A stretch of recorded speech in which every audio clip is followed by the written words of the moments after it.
Okay, let's unpack this. We are diving into deep, a deep philosophical challenge that's kind of disguised as a book. Right. It's titled The Two Within: Ego, Spirit, and the Question of Who You Are. It's by Jimmy Perez, came out in 2026. Hmm. And this is not, your typical self-help book. It really feels more like an invitation to confront what is maybe the single most fundamental tension in our It existence. really is. The self we believe we are, the one that's kind of fragmented and, frankly, fearful, versus the self we actually are, which he says is whole and eternal. And that's the critical distinction he makes right from the start. Perez isn't writing this to hand you a new set of answers. Yeah. He's trying to provide a mirror, a really detailed, insightful mirror. The whole mission, and he says this in the preface, is just so profoundly simple. It's an invitation to stop looking outward for fulfillment and finally start looking inward. And he uses contrast to do that. Constantly. Polar opposites, this inner tension, light and shadow. But the point isn't to create a battleground inside you. Right. It's not about good versus evil in that simplistic way. No, not at all. It's to deepen your understanding through recognition. By putting the human experience right next to this divine essence, he helps you, the reader, realize this immense inherent power that you already have inside you. It's already there. The book is, he calls it a roadmap for remembrance. What makes it so compelling, and this is what we're really going to spend a lot of time on today, is his methodology. Oh, absolutely. He takes this phrase, truth leaves fingerprints everywhere, and he just turns it into his governing principle. He does. He doesn't stick to just one tradition, one spiritual path. He synthesizes sources so aggressively. He's pulling from ancient scripture. He names the Torah, the Upanishads, the Bhagavad Gita, the Quran, all of them. And then he puts that right alongside present moment, awareness, psychology, even modern physics. It's not just comparing religions. This is a deep dive into a kind of cross-cultural synthesis. Yeah, and the argument is that the same essential message, about this dual nature of reality in the self, it just appears again and again. It's just wrapped in different symbols, different languages across different times. Exactly. And he grounds this whole synthesis in one of the most foundational and I think surprisingly overlooked clues about who we are. It comes straight from the book of Exodus. The moment with Moses. The moment with Moses, he's questioning his mission and he asks God, "Who shall I say sent me?" And he's expecting a name, right? A title, something external, something authoritative. Tell them Bob sent you. Exactly. But the response isn't any of those things. It's just this pure, unadorned declaration of existence. I am.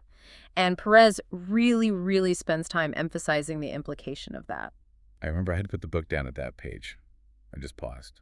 He stresses. Not he is, not they are. I am. It's so deceptively simple. What does that one ancient declaration actually change about how we approach spirituality? It changes everything. It completely flips the dynamic of spiritual authority. If the source, the ultimate reality, declares itself as I am, it means that every single time you say those two words, I am, you're not just describing your mood or where you are. You're echoing something fundamental. You're echoing the fundamental essence of being itself. You're not pointing outward to some authority figure on a cloud. You're pointing inward to the very core of your own reality. It suggests the whole search has to be an internal one. That declaration, I am, becomes the absolute foundation for understanding this paradox of the two selves operating inside us. Wow. And he reminds us that even scriptures that whisper things like ye are gods, they're echoing that same truth. That divine spark isn't somewhere else. It's right here inside you. It's fascinating how he then uses that internal reality to reinterpret the whole concept of the Son of Man. Most of us see that through such a narrow, singular lens, but he just blows it wide open. He really does. He sees the Son of Man as a universal potential, not a singular person. It's the incarnation of the divine expressed through humanity, and we've seen it across history. It's not a role for one man. It's a potential for any man or woman who can embody that full, unfragmented consciousness.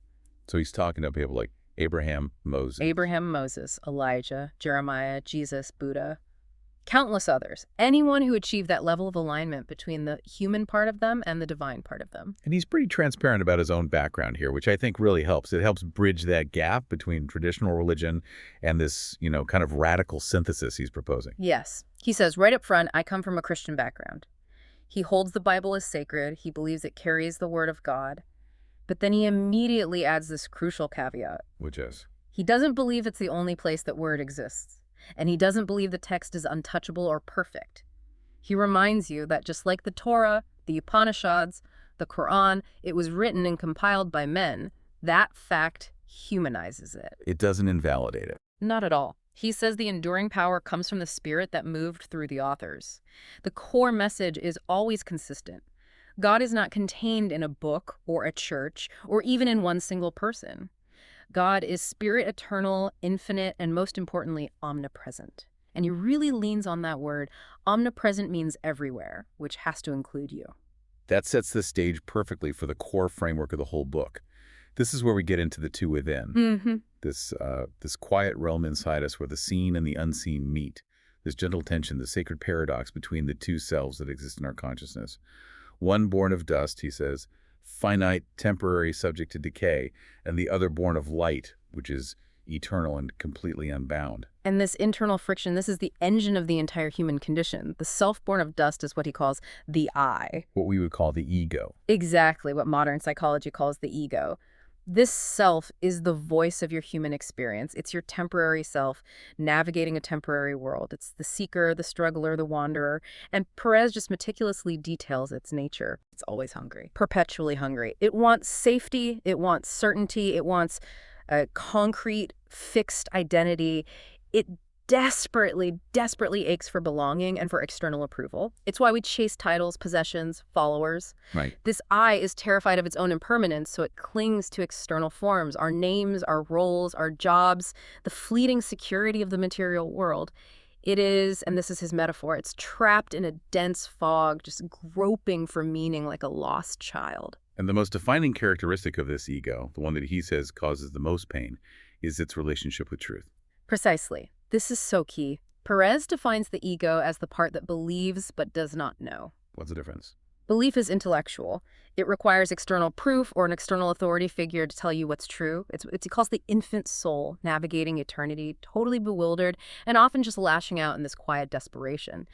It builds defenses, habits, distractions, anything to fill that hollow ache of forgetting who it really is. The ego lives in a state of chronic self-doubt, but it masks it with overconfidence. But then just beneath that fragile, really noisy surface of the ego, there's the other self, the higher self, or as he calls it, the sacred witness. This is the divine spark. This is the echo of the I am. It's not constrained by birth or death. It is completely self-sufficient. It doesn't chase anything. It doesn't beg for anything. It doesn't clamor for attention. It's just still, whole, radiant. It simply is. So where the ego is defined by its needs, by constantly seeking. The higher self just rests. It rests effortlessly in knowing. It understands that it doesn't need to find a purpose because it is purpose. Right. It doesn't beg for love because it is love, unbound and infinite. This higher self, it operates on complete trust even when things are uncertain. The ego's mind, meanwhile, just fears and recoils. He has that beautiful metaphor for it, the ego builds walls. The ego builds walls out of fear, whereas the higher self opens windows, allowing light and possibility to just flow in. Where the little I sees fundamental separation everywhere, the higher self only sees union. The moment you accept this framework, that the divine is actually within you, the entire approach to sacred practices, especially something like prayer, has to change. It just has to. It requires a complete reorientation. Prayer stops being a petition. It's no longer about asking a deity who's far away to intervene or trying to bargain for a specific outcome. Right. Please, God, let me win the lottery. Exactly. It becomes instead a returning inward, a folding in, an intimate act of surrender to the presence that resides in the sanctuary of your own self. This is why so many people find traditional prayer exhausting or, ineffective. They're petitioning a distant entity for something that is already their birthright. And he reinterprets that common prayer, let thy will be done. That's not a plea of submission, is it? He sees it as something much more powerful. It is the ultimate act of empowerment, not weakness. It's not a plea to some outside force to take over because we can't handle it. It is a conscious, intentional yielding of the ego, that small, panicked, grasping I, to the higher truth, to the eternal will that is already alive within you. It's surrendering the illusion of control and allowing that divine intelligence to flow through you, instead of trying to micromanage your existence from a place of fear. He describes this moment of personal breakthrough he had, of touching something ancient but also intimately his own. And that just reinforces this idea that this truth is universal, no matter what you call it. Yeah, he tells this wonderful story. He recalls a conversation with his uncle, and they were talking about this concept of the internal life force. His uncle pointed out that, while Christianity uses specific terms, every single tradition identifies this inner current. They just use different words and different practices to tap into it, And they're all pointing to the same thing. all pointing to the same essence, the divine animating force within. In India, they seek union with it through yoga. In China, they focus on cultivating qi. In Japan, it's known as ki. And he even cites the term from Indonesia, ulan napas, which is all about the sacred breath. The realization is that this sacred blueprint, it wasn't authored by some distant chosen few. It is intrinsic to being alive. It's right here, in all of us, just waiting to be acknowledged. This understanding leads directly to what I think is maybe the most revolutionary idea in the book, especially about the spiritual journey. It's the difference between just believing something and deeply knowing it. He has this powerful line, "Belief is borrowed, knowing is born." This is the core thesis of what genuine awakening is. Belief always implies doubt. It requires you to rely on an external teaching, a pastor, a book, a guru. It's a secondhand source of truth. Knowing, on the other hand, is born when that revelation strikes internally, when the truth echoes in your soul and it becomes undeniable, felt reality. So true awakening is just remembering. It's nothing more complicated than remembering what was always there, untouched, just beneath these thick, dusty layers of conditioning and societal expectations and all these fear-based doctrines we're fed. The pain then, all the suffering we experience, it just stems from that simple act of forgetting, that separation. Exactly. Suffering is fundamentally rooted in separation, not just from other people, but primarily from the sacred self within. We are conditioned from birth to believe we are inherently broken, sinful, fundamentally unworthy. And this conditioning, it often turns life into this painful waiting room for heaven, rather than allowing us to experience the divinity that's inherent in this very moment. And to maintain that separation, to keep the ego in the driver's seat, we rely on noise. He argues we just drown that inner voice, that initial innocence, beneath this relentless stream of distraction and consumption and entertainment. We are terrified of silence. It's such a profound observation about modern life. He says we fear silence not because it's empty, but because it is full. Full of what? Full of everything we've been running from. Full of the quiet, undeniable truth of who we really are once you strip away all our roles and labels. That persistent ache that we label as anxiety or depression. He argues it stems from this dissonance, this constant effort to turn away from the presence within. The inner voice never actually leaves. We just try to drown it out with external noise. Healing, he says, starts with this sacred attunement, turning inward so completely that the outer world just fades away, allowing the divine to unfold in the stillness. It's simple to be silent, but it's not easy. No, you have to excavate that silence from beneath this enormous inherited mountain of fear and expectation. That discussion of noise and inner friction, it transitions us perfectly into the next major part of the book, where he turns his gaze outward. He starts to examine the external frameworks that define our spiritual world, specifically his critique of rigid dualism, the classic God versus the devil. And he is unsparing in his view of this rigid dualism, this idea of a separate, equally powerful God fighting a devil, or absolute good versus absolute evil. He argues this whole narrative is a human construct. A story we tell ourselves. A dramatically convenient story we created out of a desperate and, an understandable need to explain suffering and chaos and contradiction.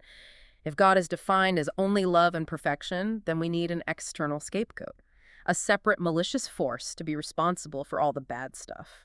The devil, in this view, is just a mirror of our inner conflict, not a reflection of the universe itself. But isn't that a dangerous path to go down? I mean, if you get rid of the idea of an external evil force, doesn't that remove the traditional moral compass for a lot of people? That's a vital question, and he addresses it by trying to clarify the nature of the source itself, rather than defining morality based on fear of some cosmic rival.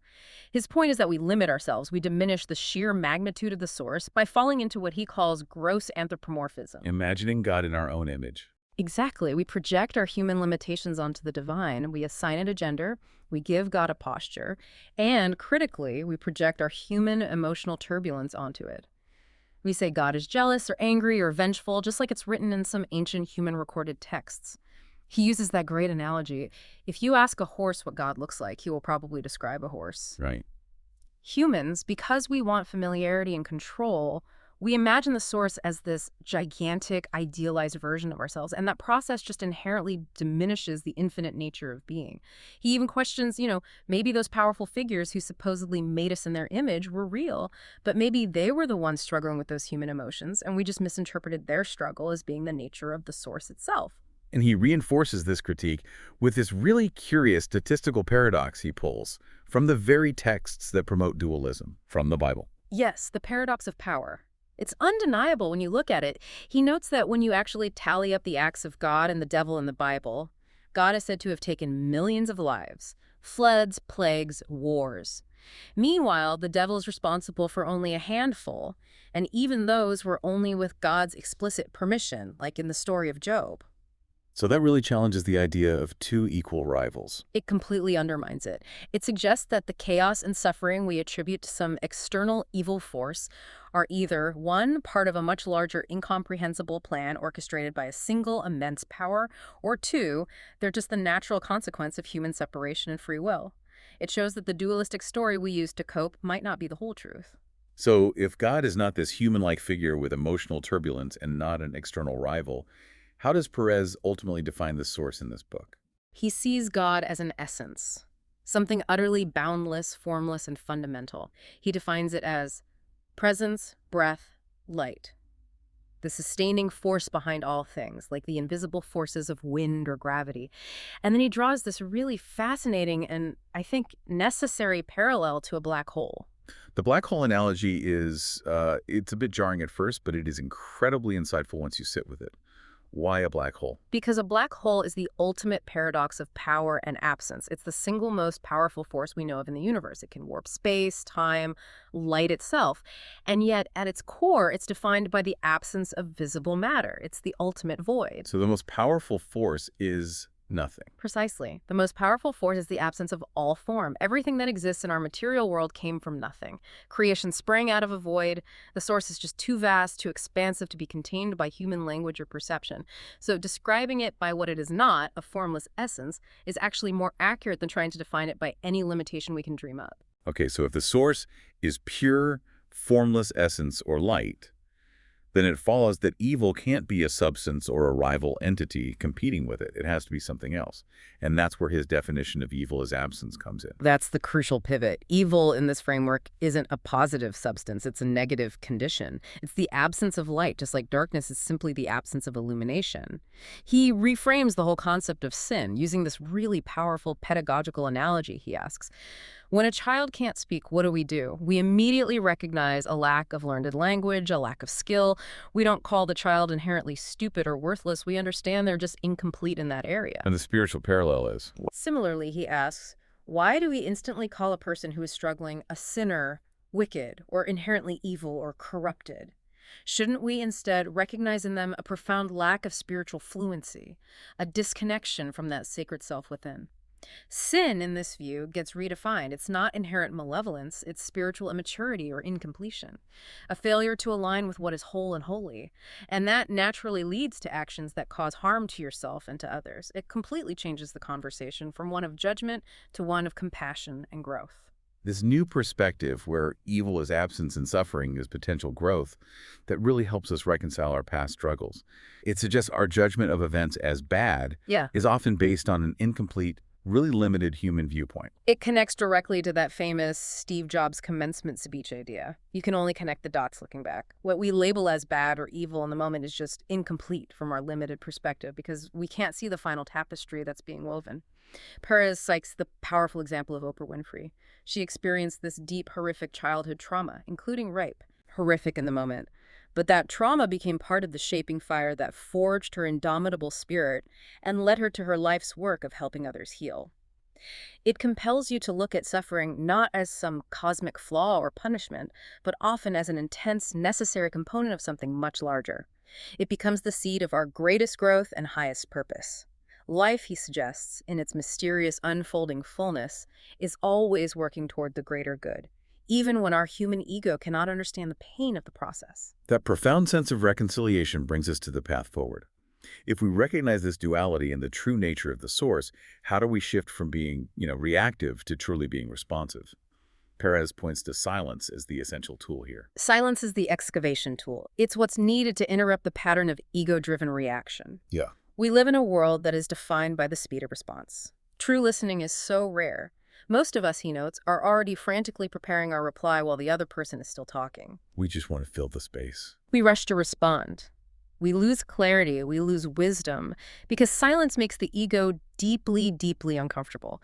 The ego equates silence with a lack of control, with vulnerability, and that prompts us to fill every empty gap with noise or explanation or just some distraction. And by rushing, we miss almost the entire message. We're only getting the most superficial level of communication. Precisely. We miss the complexity. We're taught what to think and what to say, but not how to process meaning beyond the spoken word. The book highlights that only about 7% of communication is in the actual words.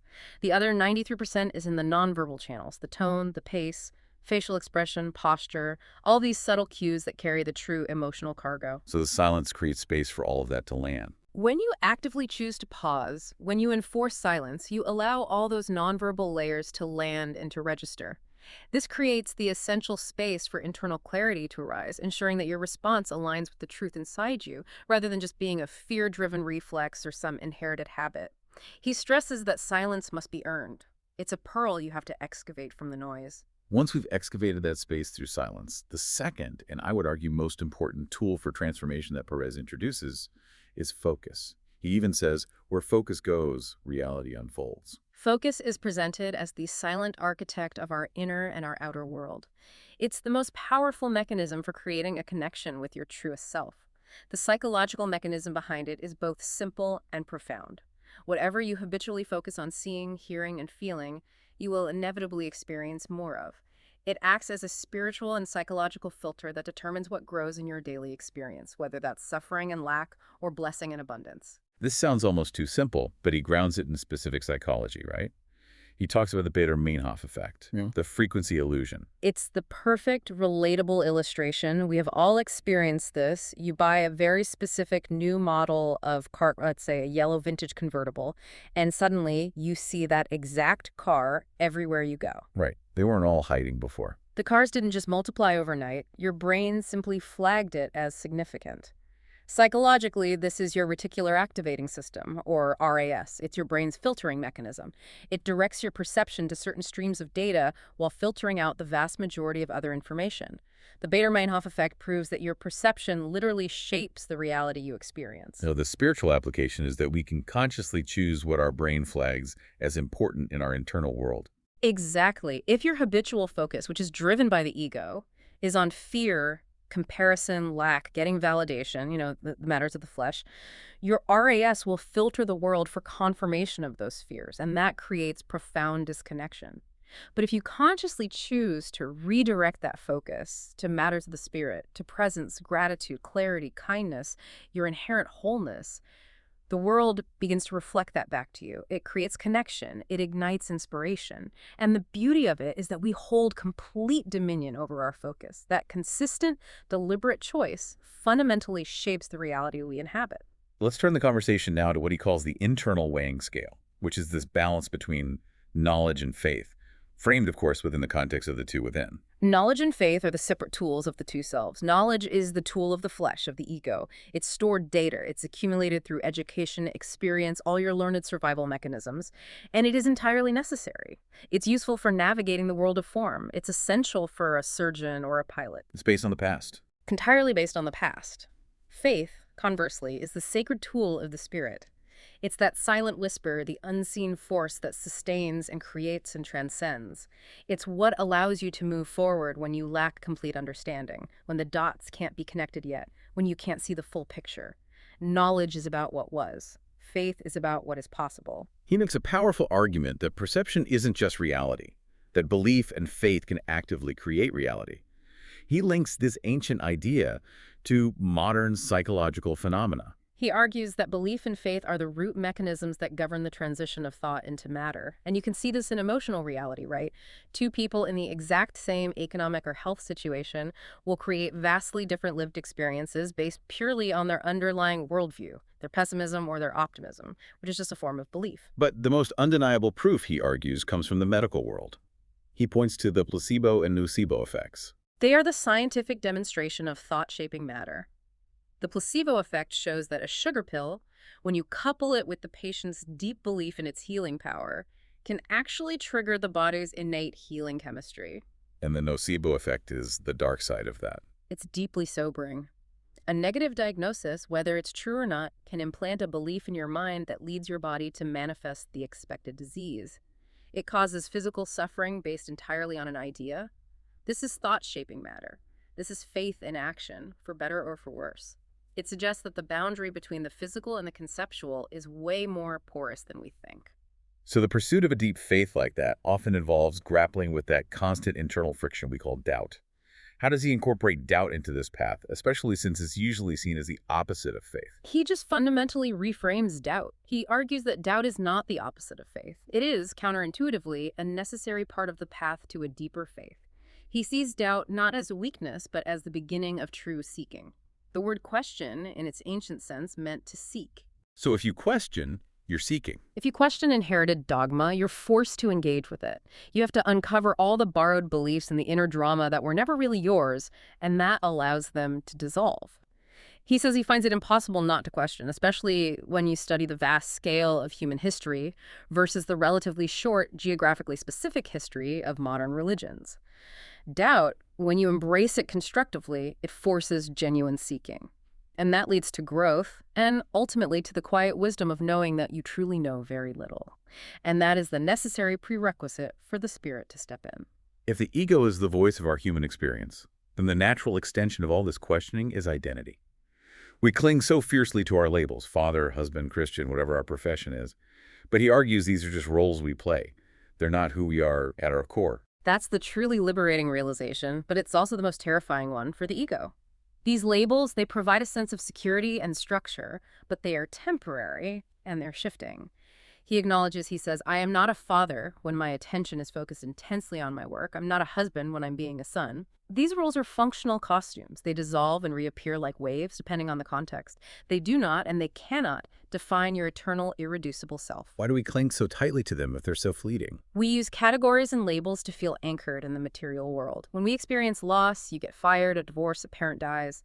If we have confused the costume with the actor, the ego collapses, and that leads to an existential crisis. The core truth, the irreducible identity that remains when all the roles are stripped away, is simply, I just am. It's that quiet echo of the divine declaration we talked about earlier. He encourages you to see these roles as assignments to be completed with love, not identities to be possessed and defended. He illustrates this struggle so well by grappling with his own Christian faith. He values the community, the moral framework, but he refuses to just surrender his reason to the literal text. This is a major friction point for a lot of readers, and he just tackles it head on. He nates the paradox of loving the shared belief, the community, the familiar verses, but at the same time being unable to ignore the historical reality that the Bible has been translated and edited and revised over 30,000 times. It was shaped by human hands, by rulers, by councils who are serving their own political and institutional interests. So he doesn't believe divine truth is limited to any one book. No, and he says clearly he will not surrender his reason or his critical judgment. Instead, he strives to feel whether the words echo from that sacred place within the soul. He cautions that belief itself is a powerful creative force, but when it becomes rigid dogma or a weapon to impose on others, it becomes fundamentally harmful. It becomes an act of separation. This philosophical questioning leads, of course, to the biggest question of all. What is the meaning of life? He starts by addressing that classic tension between predestination and free will. And this tension is impossible to resolve logically, which is why Perez just shifts the question entirely. If life is strictly predestined, if every path is already laid out, then free will is an illusion, and our struggle is pointless. On the other hand, if we have absolute, true free will, then there can't be some grand, cosmic, predetermined script that defines our every step. So he concludes the meaning isn't something that's handed down to us. Precisely. He suggests the meaning of life may not be something external handed down from the heavens or something you discover in an ancient text. Instead, it's something we are invited, maybe even required, as co-creators, to create for ourselves. If we're made in the image of the Creator, then our highest purpose is to become conscious creators. For him, a deeply satisfying meaning to create is simply to leave this place better than I found it. Meaning becomes an act of choice, a posture you take toward the world, not a destination you find. The value, then, is not in finding a definitive answer, but in the journey of asking. The questions themselves become the compass. Absolutely. The endless descent into inquiry is inherently satisfying. The questions act as a compass, guiding you without ever truly requiring a definitive, rigid resolution. He shares that he wrote the book primarily for his sons, urging them to trust that inner voice, the God within, above all the noise of external conditioning and inherited opinion and anxious memory.